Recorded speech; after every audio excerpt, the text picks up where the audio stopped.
করতে পারবে যে কোনো সদস্য আমাদের সমস্ত কপি সংগ্রহ করার ক্ষমতা রাখে। এই বিষয়টি আপনাদেরকে আমরা আগেই অবগত করেছি। তবে আমি মোট বিষয়টা শুধু সম্পর্কে আলোচনা করে রাখি। 2022-23 অর্থ বছরে আমাদের শেয়ার মূলধন ছিল 2,17,500 টাকা। আমাদের সঞ্চয় মূলধন ছিল 9,69,646 টাকা এবং আমাদের লাভ ছিল 1,60,201 টাকা। কল্যাণ তহবিলে আমাদের জমা ছিল 60,960 টাকা দিয়ে আমাদের মোট মূলধন সংগঠনে ছিল 14,07,654 টাকা। এবারে আমাদের 2022-23 অর্থ বছরের সাধারণ সভায় খরচ হয়েছিল আমাদের, এবং সেই সাথে খয়পুরহাটে একটা ঝড় আসছিল, ঝড় আসার কারণে ঘর ভেঙে গেছিল, যার পর আমরা সাধারণ সভা এবং ঘর মেরামতের বাবদে সেই সময় আমরা খরচ করছিলাম লাভ থেকে 53,885 টাকা দিয়ে আমাদের লাভের যে টাকাটা ছিল সেটা 1,06,316 টাকা এবং আমরা মোট দান করেছিলাম 21,000 টাকা। তার মধ্যে ছিল মৃত্যু আমাদের 5,000 টাকা করে করা ছিল, 3 জন সদস্য মারা গেছিল 15,000 এবং চিকিৎসা বাবদ আমরা কিছু দিয়েছি। মাদ্রাসা মসজিদ বিভিন্ন জায়গায় যে দানটা করেছি দিয়ে মোট আমাদের এপাশে গেছিল 6,000 টাকা দিয়ে মোট 21,000 টাকা আমরা দান করেছি। এই জন্য আমাদের কল্যাণ তহবিলে টাকা ছিল 39,960 টাকা এবং আমরা 2023 এবং 24 অর্থ বছরে আমাদের বড় দুঃখজনক বিষয় হলো এবারে আমাদের সঞ্চয় কালেকশনের থেকে আমরা যেটা ফেরত দিয়েছি সেটার পরিমাণ ছিল বেশি। তার মানে আমরা সঞ্চয় জমা করতে পারি নাই। এবারে আমাদের সঞ্চয় বেশি পরিমাণ যেটা আমরা দিয়েছি সেটা হলো 10,000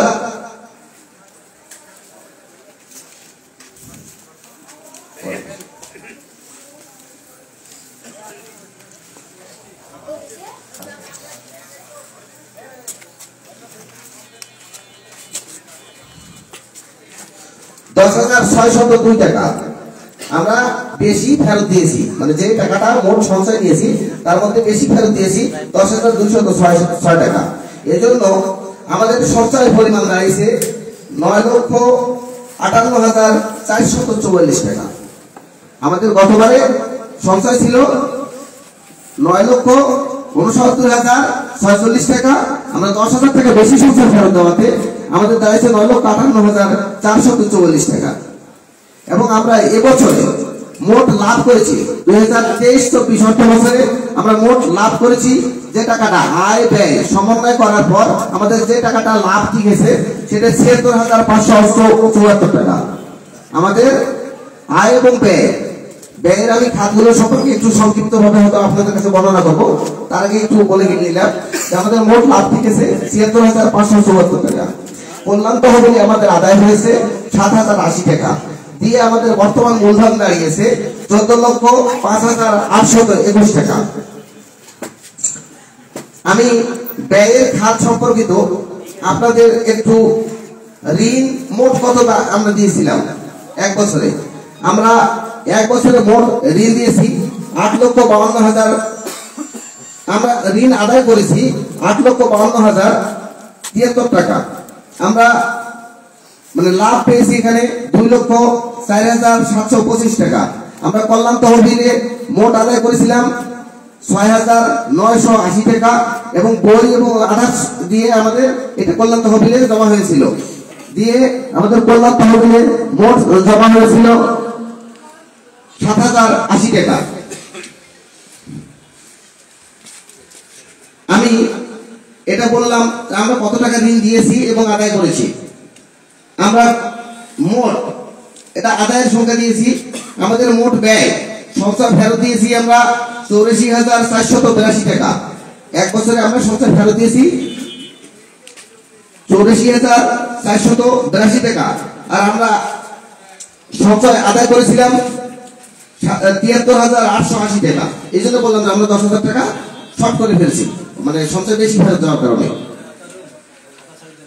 আমাদের ঋণ বিতরণ করেছি মোট আমরা 77,08,000 টাকা।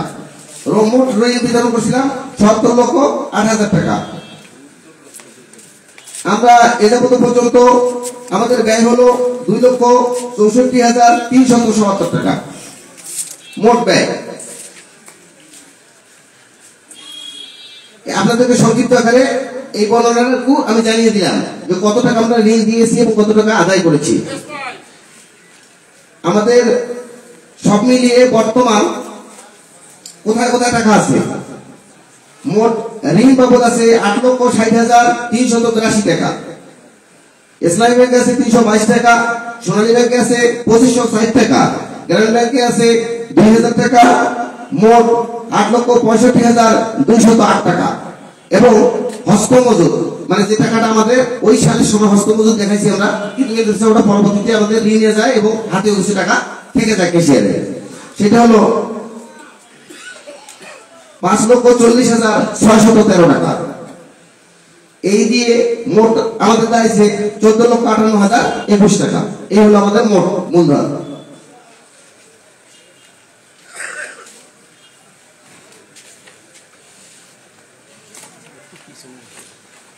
আমি বিশেষ করে অনুরোধ জানাবো এই ব্যাপারে যদি আপনাদের কারো কোনো মানে প্রশ্ন থাকে আপনারা করতে পারেন। আপনাদের কারো কোনো প্রশ্ন থাকলে, হিসাবের উপরে কোনো প্রশ্ন থাকলে আপনারা করতে পারেন ওখান থেকে।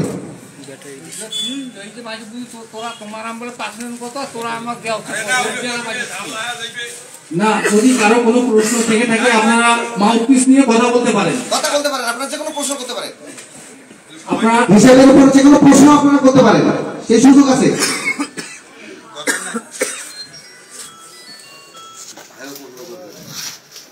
না, আপনারা যদি আবারও জিজ্ঞাসা করেন যে আমরা মোট পাইছি কত, তাহলে আমাকে তার আগের সালের হিসাবটা নিয়ে আসতে হবে। মানে অ্যাডহক কমিটির কাছ থেকে আমি কত পাইছি, আমি সঞ্চয় পাইছি 9,24,000 সামথিং, মানে আমি আপনাদের জন্য বুঝতে বলতেছি। তবে 9,24,000 মানে সামথিং, মানে এর মধ্যে 400 টাকা এইটা আছে আর কি সঞ্চয়টা। মানে উনি বললেন যে আমরা যেটা মানে আমরা আমার ফেলিসি নিয়ে আসার সুযোগ দিতে হবে। যদি যে কোনো প্রশ্ন করেন তাহলে আমি এখন দেখাচ্ছি আপনাদেরকে। আপনাদের টাকা 9,24,000 সামথিং, এখন মানে এর আগে যখন আমরা পাইছি মোট পাইছিলাম 13,87,000 টাকা। আপনাদের সহমতি কিনা জানি না, 13,87,087 টাকা যখন আমাদের হাতে প্রথম আমরা নতুন আসার সময় যখন তাদের হাত থেকে নেই মোট টাকা ছিল এটা মুখস্থ করলাম আমি। আপনার হিসাবটা যেগুলো কেউ দেখতে পারে।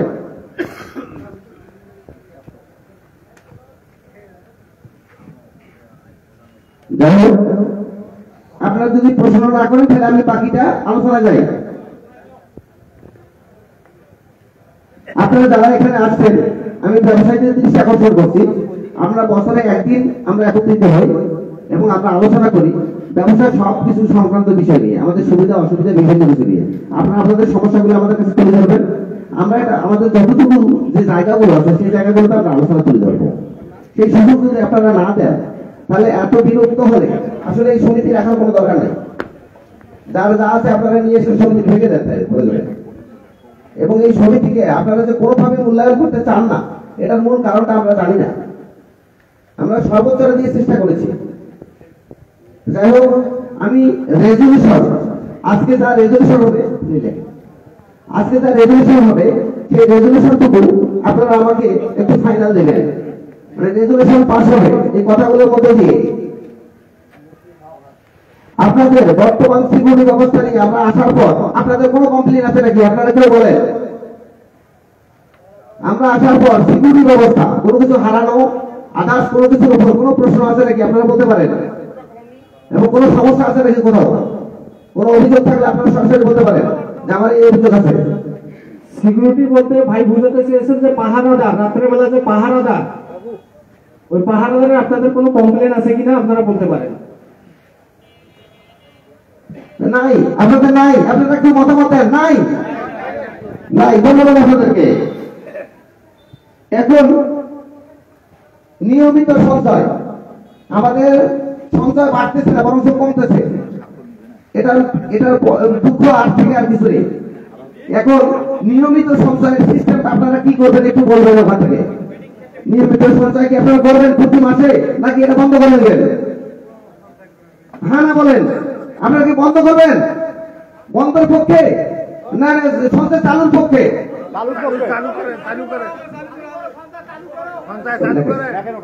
সঞ্চয় চালু প্রতি মাসে কত করে করবেন সেটা একটু জানা। প্রতি মাসে কত? প্রতি মাসে 100 টাকা। আপনাদের আপত্তি কেন?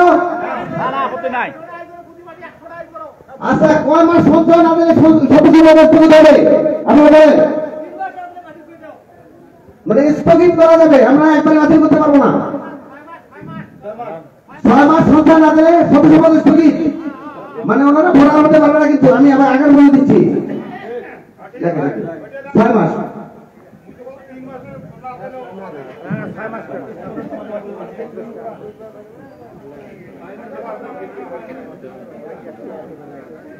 আচ্ছা, যারা ঋণ নিয়েছে বকেয়া হয়েছে, মানে 3 কিস্তির উপরে যাদের হয়ে গেছে তাদেরকে বকেয়া বলা হয়।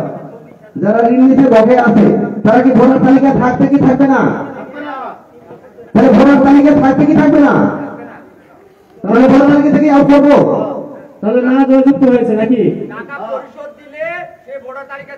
আমরা নির্দিষ্ট টাইম দেবো না, এটা দুই ব্যাপার আছে। সেটা আমরা নির্দিষ্ট টাইম দেবো 3 মাসের মধ্যে। যদি আমরা যে ডেট গুলো ঘোষণা করতেছি আগামী দিনের, তাহলে এর মধ্যে তাদেরকে টাকা পরিশোধ করলে তারা ভোটার তালিকা আসবে, নাহলে কিন্তু ভোটার তালিকা থাকবে না। ঠিক আছে, একমত? উল্লেখ করেন আপনি।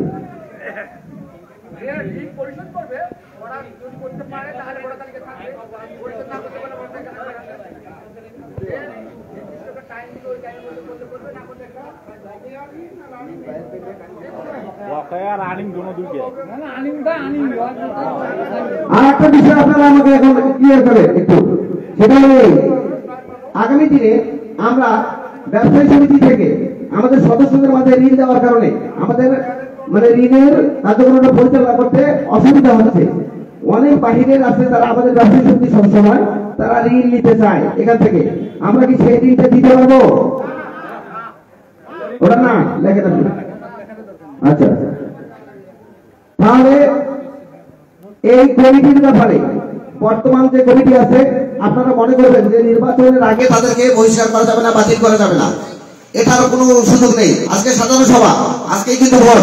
আপনারা যদি কেউ মনে করেন আমার কমিটির কারো বিরুদ্ধে কোনো অভিযোগ আছে, আপনারা যথাযথ মানে কথা বললে, অভিযোগ করলে আমরা তাকে এখান থেকে ক্লোজ করবো, অথবা টোটাল কমিটিকে ক্লোজ করবো। আপনাদের কোনো অভিযোগ থাকলে বলেন। আপনাদের কোনো অভিযোগ আছে কমিটির বিরুদ্ধে? যদি না মানে থাকে আপনারা বলেন, আমরা এখান থেকে ক্লোজ করবো, আমাদের কোনো আপত্তি নেই। নির্ভয়ে বলেন, আপনারা কোনো ভয় নেই, এখানে ভয় পাওয়ার কিছু নেই। নির্ভয়ে বলেন, আপনারা যেমন আমরা তেমন। তাহলে আমি একটু বিসমিল্লাহির রহমানির রহিম। উপস্থিত আজকে খয়রপুরহাট বণিক সমবায় সমিতি লিমিটেডের সভাপতি সাহেব, মঞ্চে উপবিষ্ট প্রধান অতিথি সাহেব, মঞ্চে উপবিষ্ট আমি একবার আলোচনা আসতে বলবো, একবারে ডাইরেক্ট আলোচনা। আপনি যা আলোচনা করবেন আমাদের ওইটা আমরা ইয়ে করবো, আপনি ডাইরেক্ট আলোচনা করেন। আমাকে সালামটা দেওয়া যাবে না? যাবে ভাই, যাবে। সালাম দিয়ে ডাইরেক্ট সালাম দিয়ে আপনি আলোচনা শুরু করবেন। আসসালামু আলাইকুম। না ভাই, মানে সালাম দিয়ে আপনি শুরু করবেন, কারণ লোকের তাহলে অনেক লোক তো, যদি কেউ বলে। সদস্যবৃন্দ প্রতি আমার সালাম, আসসালামু আলাইকুম ওয়া রাহমাতুল্লাহ। হিন্দু ভাইদের প্রতি আদাব, অন্যান্য জাতির প্রতি আমার শুভেচ্ছা। আজকে একটি কথা না বললেই নয়, খয়রপুরহাট বণিক সমবায় সমিতি লিমিটেডের ম্যানেজিং কমিটির সদস্যবৃন্দকে ধন্যবাদ জানাই এই কারণে যে আজকে একটি সুন্দর মনোরম পরিবেশে যে আয়োজনটা করেছে, সেজন্য আমার মনের অন্তরের অন্তঃস্থল থেকে ধন্যবাদ জানাই। তার কারণ সকালে ঘুম থেকে এসে আমরা এসে ব্যবসা করতে পেলাম, আবার দুপুরে লাঞ্চ করতে পেলাম, আবার দুপুরের পরেই আমরা ব্যবসা করলাম, সন্ধ্যাবেলায় আবার আলোচনা সভায় এসে আমরা সকলেই আলোচনা করতে পারতেছি। এজন্য আমি ধন্যবাদ জানাই।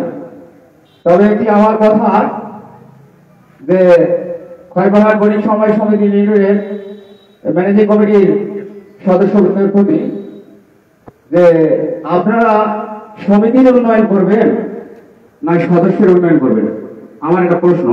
এই মুহূর্তে বলার কোনো প্রয়োজন নাই, আমরা আলোচনা করবো অফিসে। তবে সমিতি যদি আপনারা উন্নয়ন করতে চান, সদস্য কিন্তু বিরক্ত হয়ে যাবে। এই কারণে আপনারা অন্য অন্য এনজিওতে আছে, ব্রাক, আশা, ঠেকামারা, যাই বলে না কেন, এই সমিতিগুলোর যে পার্সেন্টেজ নেওয়া হয়, এই পার্সেন্টেজে আমাদের কিন্তু তাই নেওয়া হয়। কিন্তু আমি মনে করি যে আমাদের যে সমিতি ঋণ বিতরণ কার্যক্রম শুরু করেছি, স্বল্প সুদে আমাদেরকে ঋণ বিতরণ করতে হবে। তার কারণ একটি সদস্য পদ যদি বাতিল হয়ে যায় সদস্যের, সে তো বিলুপ্ত হয়ে যাবে। তাহলে আমরা কি সমিতি উন্নয়ন করবো না সদস্যের উন্নয়ন করবো? সত্যিকার অর্থে যদি আমাদের সমিতি উন্নয়ন করতে যায়, সদস্য পদ বিলুপ্ত হয়ে যাবে। আর যদি সদস্য উন্নয়ন করতে যায়, একদিন না একদিন আমাদের সমিতি উন্নয়ন হবে। আমি আজকে ঋণ পরিশোধ করতে পারতেছি না, তার কারণ সুদের পরিমাণ বেশি। আমার দেখতে দেখতে দেখা যাচ্ছে যে আমার ব্যবসা বাণিজ্য বন্ধ করে বাড়ি চলে যাওয়া যাচ্ছে, 4 দিন পর আমার সদস্য পদ বাতিল হয়ে যাচ্ছে। তাহলে এটা কি ঠিক হবে? ঠিক হবে না। আমি বিশেষভাবে অনুরোধ, আমাদের কমিটির যারাই আছে, স্বল্প সুদে আপনারা ঋণ কার্যক্রম চালু করেন, এই বলে আমি আমার বক্তব্য শেষ করছি। বাংলাদেশ জিন্দাবাদ। ধন্যবাদ আপনাকে। তবে আমি এই বিষয়ের উপর একটু ছোট করে কথা বলি। আমাদের যে টাকাটা আছে, এই টাকার পরিমাণটা স্বল্প। এই স্বল্প পরিমাণ টাকা যে আমরা যে অন্যান্য এনজিওর মতো করে যে লাভটা দিচ্ছি, আসলে কিন্তু অনেক বেশি নয় অন্যান্য এনজিওর মতো। কিন্তু এই অল্প টাকা দিয়ে অন্যান্য এনজিওর মতো নেওয়ার পর আমাদের একটা জিনিস বুঝতে হবে, একজন কর্মচারীকে 1 বছরে একজন কর্মচারী আছে শুধুমাত্র, আমরা কোনো সম্মানই গ্রহণ করিনি। আমি আবার বলি, মানে ইতিপূর্বে যে কমিটি ছিল তারা কিন্তু 9 থেকে 10,000 টাকা প্রতি মাসে সম্মানী গ্রহণ করতো কমিটি, আর আমার কমিটি 1 টাকাও সম্মানী গ্রহণ করে নাই আপনাদের সমিতি থেকে। সেই সাথে আবার বলি, যেখানকার যে ট্রান্সফার বিল বা আপ্যায়ন বিল একটা দেখানো হতো, এখানে কিন্তু 1 টাকা আপ্যায়ন বিল দেখানো নাই কোথাও। আপনারা দেখতে পারেন সবগুলো ভাউচার সহ আছে। ইতিপূর্বের হিসাব ভাউচার সহ নেই, কিন্তু আমাদের ভাউচার সহ আছে এবং প্রত্যেকটা কোথায় কোন জায়গায় খরচ হয়েছে। এটা আজকে না, আজকে থেকে 20 বছর পরে যদি কোনো কমিটি আসে, তাহলে প্রতিদিনের হিসাবটা পাবে ওখানে। এটা আমি বলতে পারি, এটা আমরা সংরক্ষণ করতেছি। ইতিপূর্বে কোনো সংরক্ষণ করা নাই, কিন্তু আমাদের কাছে আমরা এটা সংরক্ষণ করে রেখে যাচ্ছি সিস্টেমটাকে চালু করার জন্য, যেন আমাদের পরবর্তীতে যেই আসুক না কেন তারা যদি এই নিয়মটা চালু রাখে, তাহলে তাকে 10 বছর পরেও তার দুর্নীতি করা সম্ভব, যেহেতু প্রতিদিনের হিসাব রাখা হচ্ছে এখানে। আমাদের একজন কর্মচারীর জন্য এ যাবত পর্যন্ত 1 বছরে খরচ হয়েছে 88,000 টাকা। বেতন এবং বোনাসে আমাদের একজনের পিছনে খরচ হয়েছে 88,000 টাকা। আমাদের টোটাল ব্যয় হলো 2 লাখ টাকার মতো। তার মধ্যে আমি আবার আরো একটা কথা বলি, আমাদের 1 বছরে বিদ্যুৎ বিল হলো সিসিটিভি ক্যামেরা লাগানোর পর থেকে এদের মধ্যে বিদ্যুৎ বিল বাড়ার কারণে 13,000 টাকা। আপনাদেরকে বুঝতে হবে বিষয়টা, তাহলে 2 লক্ষ টাকার মতো যে আমাদের টোটাল খরচ, তাহলে আমাদের যে টাকাটা আছে এই টাকাটার টোটাল লাভ 1 বছর কত আসে সেটা একবার ভাবেন। তাহলে আমরা সেইভাবে হিসাব করলে দেখা যায় যে আমাদের যে টাকাটা লাভ আসে তা দিয়ে একটা কর্মচারী চালাতে পারতেছি না। এর পিছনে মূল কারণ হলো যথাযথভাবে ঋণগুলো পরিশোধ না করা। প্রত্যেকটা লোক, আমি একটা কথা বলি, আপনারা প্রত্যেকটা লোককে তো অন্যান্য এনজিও থেকে লোন নিয়েছেন, সেটা যথাযথভাবে পূরণ করতেছেন। আর এখানে গেলে কমিটিকে ভয় দেখায় সামনে আমার ভরে যাবো না, কথা বুঝতে পারছেন? আমি কেন তাদেরকে ভোটার তালিকা থেকে বাতিল করার জন্য আজকে সিদ্ধান্ত গ্রহণ করলাম, তার মূল কারণটা হলো যখন কিস্তি বলে যায় আর কমিটি চাপ দেয়, তখন তারা কয় সামনে বার তুই ভোট করাবো না। আমার কথা হচ্ছে ওরা যেন যারা চাপ দেবে না তাদেরকে যেন ভোটেই দিতে না পারে। এই জন্য আমি কথা বলছি, আসলে এই আইনটা পাস করে না, এই জন্য রেজলিউশন বা রেজলিউশন, এটা রেজলিউশন থেকে যাবে যতদিন সমিতি আছে ততদিন থাকবে। আপনার আর কোন প্রশ্ন করবেন? ভাই আমি একটা কথা বলি, সামনে যারা আছেন চাচা, দাদা, ভাই, ফুপা, খালু, আমরা যে দুজন ভাই এত সুন্দর করে একটা কথা বললো যে আমরা কোনো আপ্যায়ন নেই না, তাই একটা হাততালিও আমরা পাই না। দেন একটা হাততালি দেন, এটা একটা কথা হলো। আপনাদের এই বিষয়ের উপর যদি প্রশ্ন থাকে আপনারা করতে পারেন এখনো, নাহলে আমি আলোচনায় যাবো আবার আলোচনায়। সেটা হলো আগামী দিনে নির্বাচন, অর্থাৎ নির্বাচন কিন্তু ঘনিয়ে আসছে আমাদের। আগামী জুলাই 10 তারিখে আমাদের শেষ। আমরা যে কমিটি আছি আগামী জুলাই 10 তারিখে আমাদের নিয়ম মাফিক ভাবে আমাদের সময় শেষ। তাই আগের যে পূর্বের যে সিস্টেমটা আছে ওনারা কিন্তু আসলে যথাযথভাবে নিয়মগুলো মানে নাই। আমরা মেনে সেটার উপর কথা বলতেছি। সেটা হলো এই, আমরা কমিটি থাকাকালীন আমরা নির্বাচন রোড ম্যাপ ঘোষণা করবো। আমরা এখনই কিন্তু রোড ম্যাপ আজকে ঘোষণা করতেছি, আপনারা একটু রোড ম্যাপটা শুনে নেবেন। আগামী নির্বাচন কার্যক্রম রোড ম্যাপ আমি ঘোষণা করছি। মার্চের 15 তারিখ হইতে এপ্রিলের মধ্যে, মার্চের 15 তারিখ হইতে এপ্রিলের মধ্যে চূড়ান্ত ভোটার তালিকা প্রকাশ করা হবে এবং বকেয়া ঋণী সদস্যরা বর্তমান আজকের রেজলিউশন মোতাবেক যারা বকেয়া থাকবেন এই টাইমের মধ্যে তারা ভোটার তালিকায় তাদের নাম আসবে না। আর যদি এটা 30 এপ্রিলের মধ্যে আপনারা পরিশোধ করেন তাহলে ভোটার তালিকায় থাকবেন। আরেকটা বিষয় সম্পর্কে আপনাদেরকে আমি জেনে নিই, 2000 টাকার নিচে যাদের সঞ্চয় আছে তারা কি ভোটার তালিকায় থাকবে কি থাকবে না আপনারা বলেন? তাহলে আপনারা একটু হ্যাঁ এবং না বলেন। ভোটার তালিকায় 2020 আছে তারা থাকবে কি থাকবে না? আপনি বাতিল করেন। 2000 এর নিচে যাদের সঞ্চয় আছে তারা ভোটার তালিকায় আসবে না আগামী দিনে। আমরা নাম মানে তাদের ভোটার তালিকা চূড়ান্ত ভোটার তালিকায় আপনারা দেখবেন। এপ্রিলের 30 তারিখে এপ্রিলের 30 তারিখে আমরা যে ভোটার তালিকাটি প্রকাশ করব সেখানে আমরা দিয়ে দেবো এটা 2000 যাদের নিচে আছে তারা থাকবে না, যাদের বকেয়া ঋণ আছে তারা থাকবে না। আচ্ছা, মে মাসের 10 তারিখে নির্বাচন কমিটি গঠন করা হবে। মে মাসে এটা সম্ভব ডেট বলতেছি, হয়তো 2 দিন আগে বা পরে কম বেশি হতে পারে। 10 তারিখের মধ্যে নির্বাচন কমিটি গঠন করা হবে এবং নির্বাচন ইস্তাহার আগামী 20 মে নির্বাচন কমিটি নির্ধারণ করবে। তবে আমাদের পক্ষ থেকে তাদের জন্য সম্ভাব্য ডেট 21 জুন তারিখ ঘোষণা করতে হবে। এই মর্মে আমরা এই কমিটি মানে নির্বাচন কমিটিকে আমরা ইস্তাহার দেবো। কারণ 21 জুন যদি করে তাহলে 30 জুন এবং 10 জুলাই আমরা আমাদের সমস্ত হিসাব জমা দিয়ে চলে যেতে পারবো।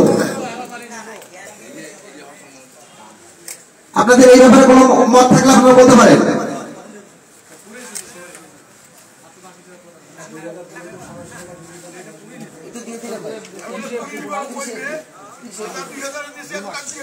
হ্যাঁ, আমরা 30 এপ্রিল 2000 পর্যন্ত পুরাতে যাদের বাকি আছে তারা আপনারা পুরাতে পারেন। 30 এপ্রিল পর্যন্ত আমরা সময় দিলাম।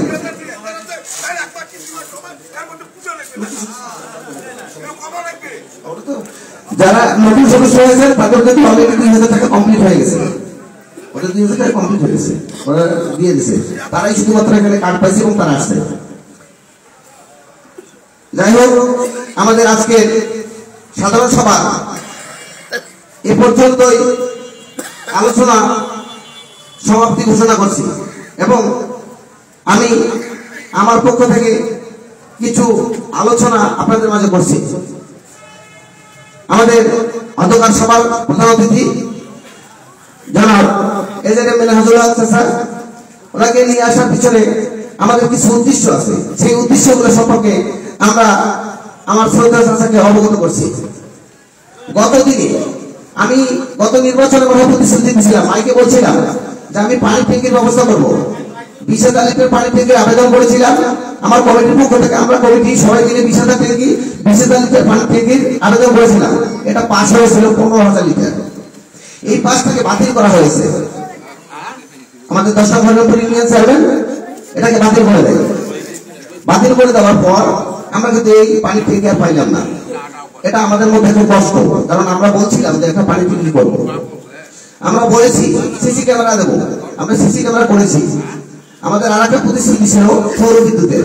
আমরা সৌর বিদ্যুতের কার্যক্রম হাতে নিয়েছিলাম এবং কয়েকটা চেয়ারম্যানের সাথে আলোচনা হয়েছিল যে আমরা 2 দিনের ফেলে দিয়ে অন্তত 10টা লাইট দেন।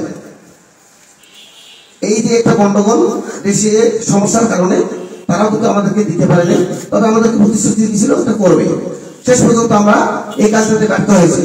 তবে আমাদের উন্নয়ন ফান্ডে যে টাকা এই আলোচনা সভা সাধারণ সভা এগুলো করার পর যে টাকা থাকবে সেটা দিয়ে আমরা চেষ্টা করবো জয়টা সৌর বিদ্যুৎ হয় কয়টাই সৌর বিদ্যুৎ আপনাদেরকে দেবো। কারণ সৌর বিদ্যুতের এই কারণেই দরকার, বর্ষার দিনে বিদ্যুৎ চলে যায়, পাহাড় তার অন্ধকারে কিচ্ছু দেখতে পায় না। এবং খুব একটা চরম পরিস্থিতি তৈরি হয়। সেই সময় বিদ্যুতের কারণে আমার সিসিটিভি ক্যামেরা পর্যন্ত বন্ধ হয়ে যায় অনেকক্ষণ না থাকার কারণে। আমার কিন্তু ব্যাকআপ আছে, 12 ঘন্টা পর্যন্ত ব্যাকআপ দেয় বর্তমান যে আমি করছি, আইপিএস করছি। যাই হোক, এজন্য আমরা খুব গরিব সমস্যায় আছি। আমরা যে অবস্থায় আছি, আমার কথা হলো আমরা একটা প্রত্যন্ত অঞ্চলে আছি, এখানে আমাদের অগ্নি নির্বাপক কোনো ব্যবস্থা নাই। এই জন্য আগামী দিনে আমরা যেন একটা বড় আকারে এখানে পানির সাপ্লাই ব্যবস্থা পাই, এটা আমার প্রথম চাওয়া চাচার কাছ থেকে। দ্বিতীয় হচ্ছে হাটের সমস্যা সম্পর্কিত রাজনৈতিকভাবে বিভিন্ন জন বিভিন্ন মডিফাই করে, বিভিন্ন জন নেতা কাজ হয়ে যায়। হাটের ব্যাপারে অন্তত আমার দোকানের বা ব্যবসায়ী সমিতির এরিয়ার মধ্যে যে কোনো ঘটনা ঘটলে এটা রাজনৈতিকভাবে ব্যবস্থা না করে আমাদের ব্যবসায়ী সমিতির, আজকে হয়তো আমি আছি, কালকে অন্য কেউ আসবে, তাদের সাথে যোগাযোগ করে এই বিষয়টার একটা সুরাহা করা। ওরা রাজনৈতিকভাবে না দেখে অরাজনৈতিকভাবে একটু দেখার জন্য আমি বিশেষ অনুরোধ জানাবো। এবং আমাদের সিকিউরিটি সমস্যার জন্য পুলিশি ব্যবস্থা, এখানে আমাদের কিন্তু পুলিশ আসে চাঁদা নেওয়ার জন্য। আমরা একটু সমস্যায় থাকি এই এলাকায়, বিভিন্ন জায়গায় হয়তো অনেকে বসে তাস খেলে, দুই একটা হয়তো রাস্তায় ধরে রাস্তায় ধরে মোবাইল গাড়ি নেয়, এরকম ঘটনা আমার আমি প্রত্যক্ষদর্শী। এক লোক আসতেছে ডেকোরেটরের কাজ করে বলগঞ্জ বাড়ি, ভবানীপুর রাস্তার ওইখানে ধরছিল, তখন আওয়ামী লীগ সরকার ক্ষমতায়, ধরে পুলিশ তার মোবাইল টোবাইল সব ফেলে কাড়ি দিয়েছে, তার কাছ থেকে টাকা ছিল সেটা বাইরে গেছে। আমরা এটা কোনো সুরাহা করতে পারিনি সেই সময়। তা আমার কথা হচ্ছে এইরকম কোনো পরিস্থিতিতে আমরা যদি বলি তাহলে সেটার জন্য একটু ব্যবস্থা করা হয়। এরকম সমস্যায় আমার দোকানদার যদি কোথাও কোনো জায়গায় আটকা পড়ে, এমনকি আমার এখান থেকে একজনের সিকিউরিটিকে তার ওয়ারেন্ট ছিল তুলে নিয়ে গেছে, আমরা হায়ার নেতাকে, আওয়ামী লীগের হায়ার নেতাকে ফোন করার পরেও ওনাকে ছাড়াতে পারিনি। অনেক সময় বিভিন্ন অনেক পুরোনো একটা মামলা ছিল যারাকে লাস্ট পর্যন্ত তুলে নিয়ে গেছে। আমরা আব্দুর রহিমউদ্দিন নাম আমাদের যে পাহাড়দার আছে, তাকে কিন্তু তুলে নিয়ে গেছিল। আমি তাৎক্ষণিকভাবে পুলিশের সাথে আলোচনা করে পরে তিনি জামিন করাইছি অফিস থেকে। এখন পুলিশের হয়রানি থেকে আমাদেরকে মুক্ত রাখা। দ্বিতীয় কথা হচ্ছে আবার কি আমাদের পুলিশ ছাড়া চলবেও না, যে কোনো মুহূর্তে আমাদের যখন গন্ডগোল হয়ে যায় বড় ধরনের, সেখানে পুলিশের ব্যবস্থা করা। এটার জন্য আমি বিশেষ অনুরোধ জানাবো। আগামী দিনে আমাদের খয়রপুকুর হাট বণিক সমিতি আসলে অনেক বড় সমিতি, যদি অনেক লোক, আমাদের অর্থনৈতিক সংকট থাকার কারণে আমরা বড় কিছু আজ পর্যন্ত করতে পারিনি। আমার বিশেষ অনুরোধ থাকবে এমন কোন ব্যবস্থা এবং 3 লিটার বা আধার যা কিছু আছে এটার ব্যবস্থা করে দেওয়া, আগামী দিনে যেন আমাদের অফিসটা একটু ভালো করতে পারি। আমরা অফিসটি এমন এক অবস্থায় আছি, শীতের সময় শীত পড়ে, রোদের সময় আমাদের রোদ একেবারে মাথায় লাগে, আমরা কোনো ব্যবস্থা এখন পর্যন্ত করতে পারিনি। কারণ এরকম আমাদের যে 14 লাখ টাকা আছে, এই 14 লাখ টাকা শোধ দিলেও ঘর ভালো হবে না। এরকম একটু সরকারি ব্যবস্থা করা যা আগামী দিনে আমাদের জন্য সহায়ক হবে। এরপরে আমি আমার বক্তব্য এখানে শেষ করছি এবং খয়রপুকুর হাট বণিক সমবায় সমিতির সকল সদস্যদের শুভেচ্ছা এবং স্বাগত জানিয়ে আগামী দিনের শুভকামনা করে আমি আমার বক্তব্য এখানে শেষ করছি। আল্লাহ হাফেজ, আপনাদের সকলকে ধন্যবাদ। এ পর্যায়ে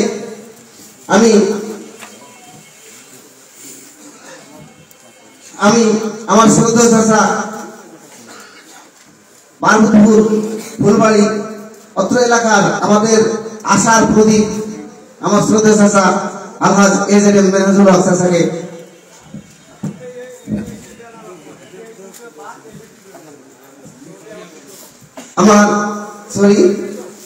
আমি এ পর্যায়ে আমার শ্রদ্ধেয় খালু মোহাম্মদ শাহাদুল ইসলাম, প্রভাষক শাহাদুল ইসলাম খালুকে কিছু বলার জন্য আমি বিশেষ অনুরোধ জানাচ্ছি।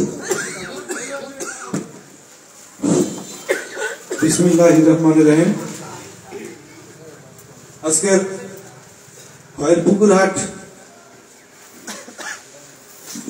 বণিক সমবায় সমিতি লিমিটেডের বার্ষিক সভায় উপস্থিত সভার সভাপতি, প্রধান অতিথি জনাব এজেডএম রিজওয়ানুল হক ভাই, মেনহাজুল হক ভাই, আসলে রিজওয়ানুল হক ভাই বলতে বলতে অভ্যাস হয়ে গেছে, মেনহাজুল হক ভাই, সাবেক পৌর মেয়র, তিনি সফল মেয়র এবং বিএনপির উপজেলা কমিটির সিনিয়র সহ সভাপতি, পার্বতীপুর থেকে আগত বিএনপি নেতা সহ সভাপতি জনাব বাবুলু ভাই, আমাদের আরেকজন বিএনপি নেতা এবং হাই স্কুল প্রধান শিক্ষক সমিতির সভাপতি জনাব আবু সালেহ স্যার সহ এই সমিতির গণিত সমিতির সকল সদস্য এবং সুধীবৃন্দ, আসসালামু আলাইকুম। অন্যান্য জাতির জন্য নমস্কার এবং শুভেচ্ছা। আমি প্রথমে আমার পরিচয় দেই। আমার ভাতিজা উপস্থাপনায় পরিচয় দেয়নি। আমি আপনাদেরই সন্তান, ভাই। আমার বাড়ি দলাইকোটা। আমি পার্বতীপুর আদর্শ কলেজের শিক্ষক। আজকে ব্যবসায়ী সমিতির একটি মিটিং এ আসার তৌফিক দিয়েছে আল্লাহ তাআলা, এর জন্য আমি নিজেকে ধন্য মনে করছি এবং আমাকে কিছু বলার সুযোগ দেওয়ায় আমি নিজেকে গৌরবান্বিত মনে করছি।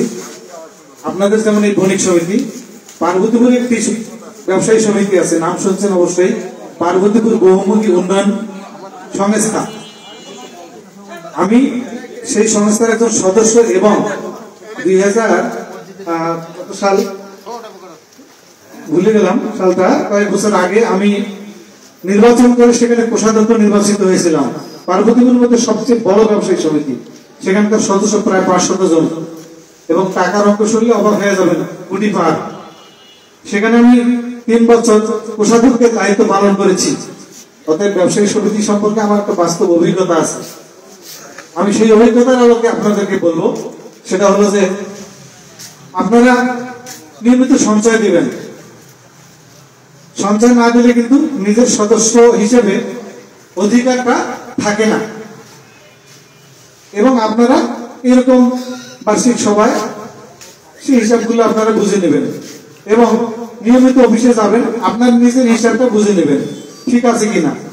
লোন নিয়েছেন, ঠিকভাবে আপনি তার কিস্তি পরিশোধ করবেন, তারা ঠিকভাবে জমা করলো কিনা আপনি স্লিপ বুঝে নেবেন, কাগজ বুঝে নেবেন, অথবা যদি পাসবই থেকে থাকে পাসবই এন্ট্রি করে নেবেন। মানে বিষয়টা হচ্ছে আপনার নিজস্ব হিসাবটা আপনি নিজেই বুঝে নেবেন, সমিতির হেলায় ফেলা রাখবেন না। সমিতি আপনাকে ফাঁকি দিতে পারে। সমিতির যে কর্মচারী কাজ করে, ওই কিস্তি আদায় করে, হয়তো দেখা গেল একটা পেপার কমপ্লিট করলো না, ওইভাবে রেখে দিল, আপনি কিন্তু ক্ষতিগ্রস্ত হবেন। অথবা আপনার হিসাবটা আপনি সবসময় অফিসে গিয়ে বুঝে নেবেন এবং আপনার পাসবই যদি থেকে থাকে সেটা এন্ট্রি করে নেবেন, না হলে আপনার রসিদ দেবেন। আমার এই পরামর্শ থাকবে। ব্যবসায়ী সমিতি কেন করবেন? আমার ভাতিজা বলেছে, সাধারণ সম্পাদক আপনাদের, যে সবচেয়ে বড় বিষয়টা হলো যে একতাবদ্ধ থাকা। ব্যবসা করতে গেলে বিভিন্ন রকম ঝুঁকি ঝামেলা আসে, আপনারা জানেন। ব্যবসায়ীদের উপর অনেক সমস্যা হয়ে থাকে। এই সমস্যাগুলো আপনারা সম্মিলিতভাবে মোকাবেলা করবেন এবং সমিতির সভাপতি সম্পাদক এবং কার্যকরী কমিটির সহায়তা নেবেন, সাহায্য নেবেন, প্রয়োজনে প্রশাসনের সাহায্য নেবেন, প্রয়োজনে আমাদের মাথার উপর আমাদের নেতারা আছেন, হক ভাইয়েরা আছেন, তাদের শরণাপন্ন হবেন। তবে ছোটখাটো বিষয়গুলো আপনারা নিজেদের মধ্যেই সম্পন্ন করার চেষ্টা করবেন। নিশ্চয়ই আপনাদেরকে বুঝাতে পেরেছি। আপনারা একতাবদ্ধ থাকবেন। কোনো ব্যবসায় কোনো সমস্যা হলে আপনারা সম্মিলিত ভাবে সেটা মোকাবেলা করবেন, সেটা আপোষের মধ্য দিয়ে। গন্ডগোল পাওয়ার চেষ্টা করবেন না। হাট বাজারে কিন্তু বেশি গন্ডগোল হয়।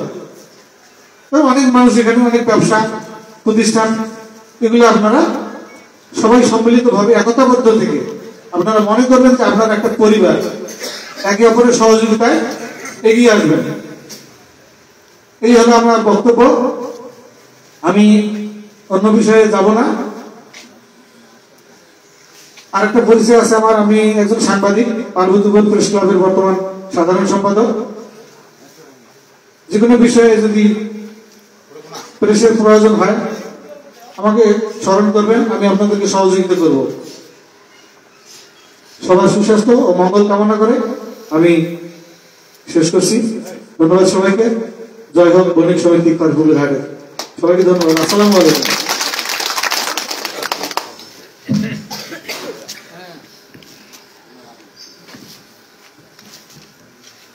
ধন্যবাদ আমার শ্রদ্ধা খালুকে। এ পর্যায়ে আমাদের মাঝে বক্তব্য রাখবেন এবং আমাদেরকে কিছু দিক নির্দেশনা দেবেন। যেহেতু পার্বতীপুর ফুলবাড়ি নয়, উত্তরবঙ্গের মধ্যে একজন ব্যবসায়িক নেতা এবং ব্যবসায়ী উনি নিজেই, ওনার ব্যবসায়িক গতিবিধি অনেক ভালো আছে আমাদের থেকে জানা। আমি আমাদেরকে দিক নির্দেশনাগুলো এবং আমাদের যে আসলে চাহিদা বা আমরা কিছু দাবি দেওয়া করতেছি এই ব্যাপারের উপরেও কিছু বলবেন বলে আশা করি। এ পর্যায়ে আমাদের মাঝে বক্তব্য রাখবেন আলহাজ এজেএম মেনহাজুল হক চাচাকে বক্তব্য রাখার জন্য আমি বিশেষ অনুরোধ জানাচ্ছি।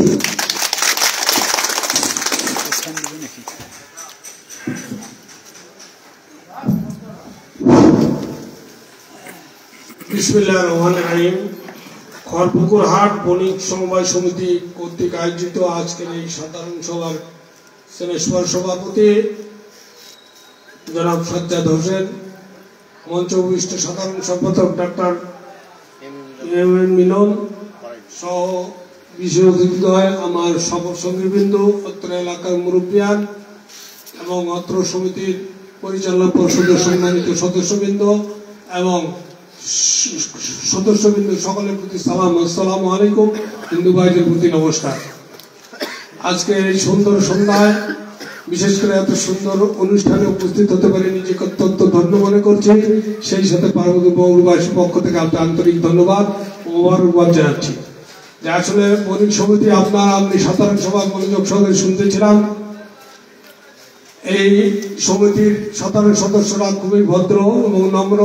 বিশেষ করে আমি দেখলাম এই সাধারণ সভায় যত রকম দাবি দেওয়া বিভিন্ন রকম সমস্যা থাকে অন্যান্য সমিতিতে দেখছি, এই দিনেই কিন্তু তারা ধরে বসে। তাদের চাহিদা কি কি অসুবিধা হয়েছে সব কথাবার্তা কিন্তু আপনাদের এইখানে দুই একজন কথাবার্তা বললো, তাও ভদ্রোচিত ভাবে বলেছে এবং দাবি দাবা যেটা রাখছে সুন্দরভাবে রাখছে। তো আমি মনে করবো যে আপনারা এই এলাকার লোক, শান্তিপ্রিয় লোক, ভদ্র মানুষ, এই সমিতিকে ভালোভাবে ভালোবাসেন এবং সমিতির উত্তরোত্তর কামনা করেন। তাই আমি আপনাদের বলতে চাই যে একতাই শক্তি, একতাই বল। কিন্তু আপনারা ঐক্যবদ্ধ থাকবেন, থাকলে এই সমিতিকে আপনারা আরো অনেক দূর নিয়ে যেতে পারবেন। আমি মনে করি এই যে অলরেডি এই কমিটির সিসি ক্যামেরা দেখলাম, আসলে আমাকে খুব ভালো লাগছে যে এরকম বড় শহরেও কিন্তু এরকম নাই। দেখা গেছে এখানে যেটা করছে এটা খুবই ভালো জিনিস।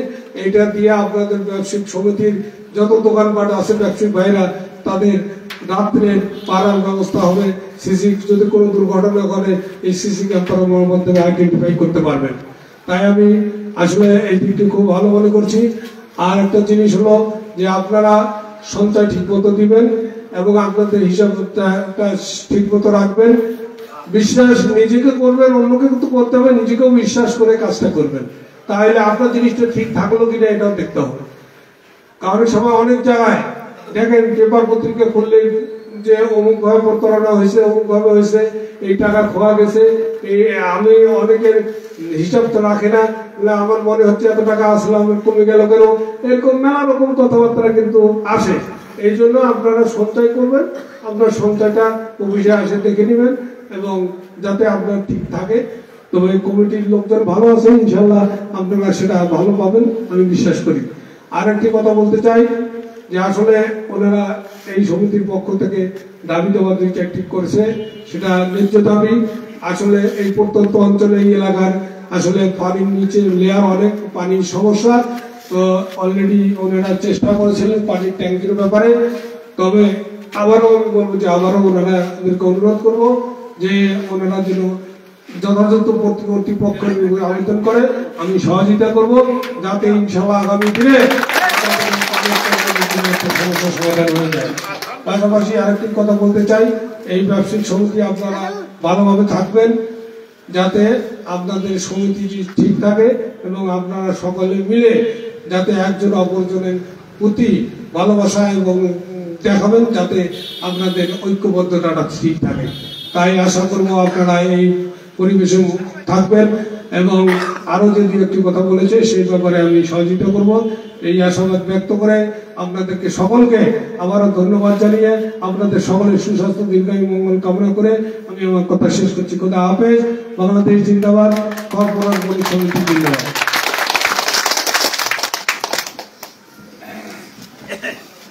অসংখ্য ধন্যবাদ আমার শ্রদ্ধা চাচাকে।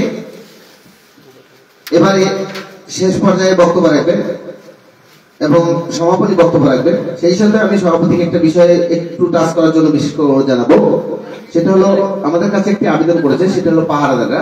এই বিষয়টি নিয়ে একটু কথা বলবেন উনি।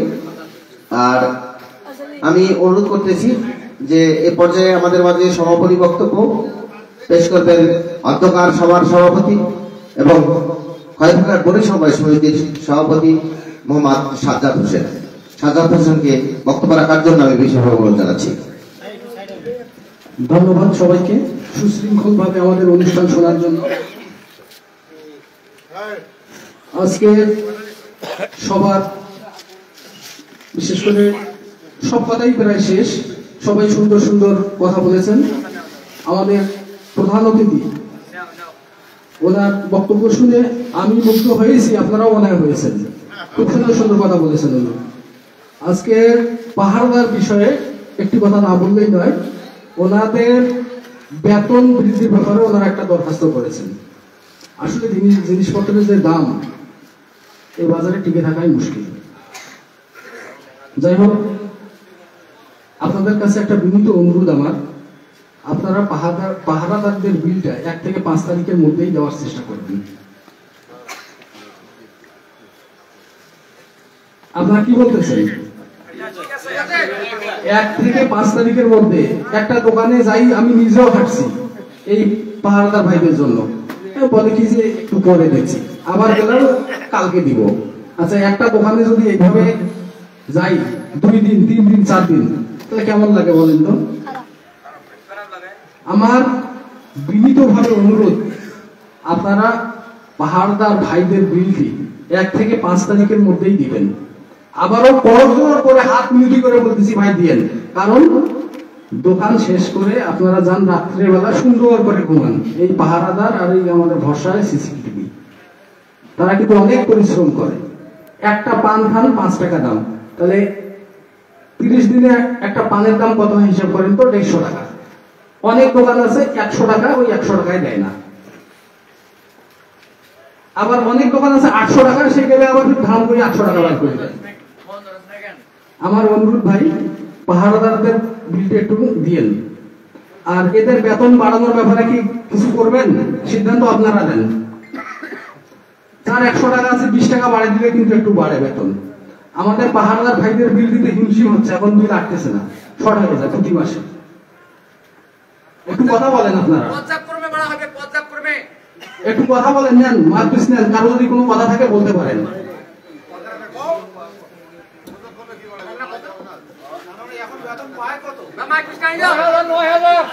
বেতন 9,000 মাস। হ্যাঁ, একজন কাজ করলেও 500 টাকা নিম্ন মজুরি, 15,000 টাকা হবে মাসে। আমরা বলেছি এখন পায় কত? 9,000। তাহলে চাহিদা কত? চাহিদা তো মিটে যাবে না, আমারও চাহিদা আপনি মিটাইতে পারবেন না, আপনারও পারবো না। আমার 1 লাখ টাকা হলেও হবে। 20 টাকার কথা বললেন আপনি, মানে আপনার সাপোজ দোকান 100 টাকা, 20 টাকা বাড়িয়ে দেন। শতকরা হিসেবে বললেন না, প্রতি দোকানে 20 টাকা হবে। প্রতি দোকানে বলি নাই, আপনার 100 টাকা 20 টাকা বাড়িয়ে দেন, যার 800 টাকা আছে 50 টাকা বাড়িয়ে দেন, এইভাবে। সেটা আমি বলতেছি। আপনারা কি বলতেছেন, বাড়াবেন কি বাড়াবেন না? বাড়ার জন্য রাজি আছেন তো? পর্যায়ক্রমে এই মাস থেকে একটু বাড়ানো যাবে। ধন্যবাদ সকলকে, সবার আন্তরিকতা খুব সুন্দর আছে, বুঝলাম। আপনাদের আন্তরিকতা থেকে আমি মুগ্ধ হয়েছি। আর বেশি কিছু না বলি, যেটা মিলন ভাই বললেন যে পানির ব্যবস্থা, আমাদের দোকানগুলো একটার সঙ্গে একটা লাগানো। 15,000 লিটার ট্যাঙ্কের ব্যবস্থা হয়নি, এবার ইনশাল্লাহ হবে। হ্যাঁ, শ্রদ্ধেয় আমাদের সাবেক মেয়র সাহেব আছেন, উনি ব্যবস্থা করবেন ইনশাল্লাহ যদি হয়। হ্যাঁ, একটা দোকানে যদি আগুন লাগে পাশের দোকানটা কিন্তু নষ্ট হয়ে যাবে আমাদের। আর বেশি কিছু না বলি, অনেক কথা ছিল, রাত অনেক। আজকের অনুষ্ঠান এখানে সমাপ্তি ঘোষণা করা হলো। আসসালামু আলাইকুম।